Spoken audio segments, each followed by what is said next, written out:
दोस्तों, जिंदगी में दो रास्ते होते हैं। एक रास्ता ऐसा जहां आप रोनी कोलेमैन की तरह सब कुछ कुर्बान करके इतिहास लिख सकते हो, और दूसरा रास्ता ऐसा जहां आप क्रिस बमस्टेड की तरह दिमाग लगाकर पेशेंस रखकर सालों तक जी सकते हो।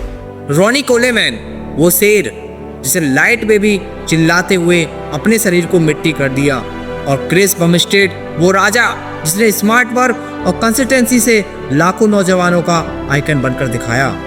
आज मैं आपको सिर्फ बॉडी बिल्डिंग की नहीं, जिंदगी की सच्चाई बताने वाला हूँ, क्योंकि रोनी वैसे सीबम सिर्फ कंपैरिजन नहीं, ये दो फिलॉसफी हैं, हार्ड वर्क वैसे स्मार्ट वर्क की।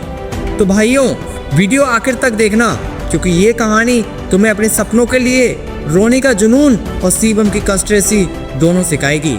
दोस्तों, रोनी कोलेमैन अमीर घर का लड़का नहीं था। वो अमेरिका में पुलिस की नौकरी करता था।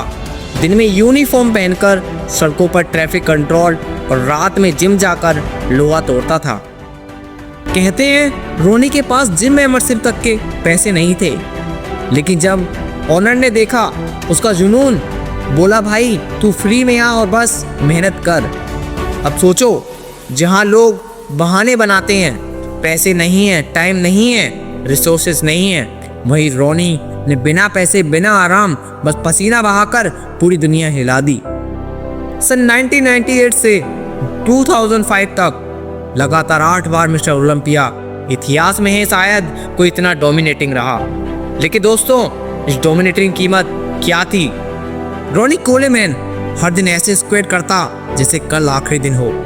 800 pound squat, 600 pound bench press, इतनी भारी वेट उठाना मानो अपनी हड्डियां ही दांव पर लगा दे। आज रोनी व्हील चेयर पर है, बैक में 13 सर्जरी हो चुकी हैं, शरीर में स्टील रॉड लगी है, लेकिन अगर उससे पूछो क्या ये सब वर्थ था, तो रोनी हंसकर कहता, या बड़ी लाइट वेट बेबी, या बड़ी लाइट वेट बेबी। यानी रोनी हमें सिखाता है, अगर अपना सपना बड़ा हो तो दर्द तकलीफ सब छोटी है। हार्ड वर्क का मतलब है बॉडी टूट जाए लेकिन नींद गायब ना हो जाए, लेकिन सपना पूरा होना चाहिए। हम इसको एक एग्जाम्पल की तरह समझते हैं। जैसे भाई, एक किसान खेत में मेहनत करता है, धूप हो, बारिश हो, तूफान हो, लेकिन वो हर दिन खेत में जाता है, क्योंकि अगर मेहनत रुक गई तो फसल भी रुक जाएगी। रोनी भी वैसा ही किसान था, बस उसकी फसल थी मिस्टर ओलंपिया। अब हम बात करते हैं आज के दौर के बादशाह क्रिस बमस्टेड यानी सीबम, क्लासिक फिजिक्स का राजा, 5 बार मिस्टर ओलंपिया। रोनी की तरह एक्सट्रीम नहीं, लेकिन कंसिस्टेंसी ऐसी कि हर साल स्टेज पर और मजबूत वर्जन के साथ उतरता। सीबम की फिलॉसफी सिंपल है, सिर्फ जीतना नहीं बल्कि जीतते रहना। रोनी ने शॉर्ट टर्म में सब कुछ जीत लिया, लेकिन उसका शरीर टूट गया। सीबम ने बैलेंस बनाया, ट्रेनिंग हार्ड, लेकिन रिकवरी और हेल्थ को प्रायोरिटी दी।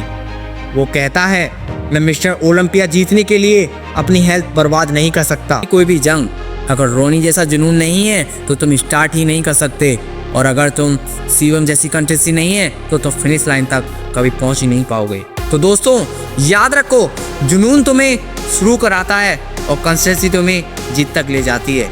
तो अब सोचो मत कि रोनी बड़ा है या सीबम, सोचो ये कि ये तुम्हारे अंदर कौन है, क्योंकि रोनी और सीबम अपनी लड़ाई लड़ चुके हैं। अब बारी है तुम्हारी, और शायद अगली कहानी दुनिया सुनाएगी तुम्हारे नाम की। धन्यवाद।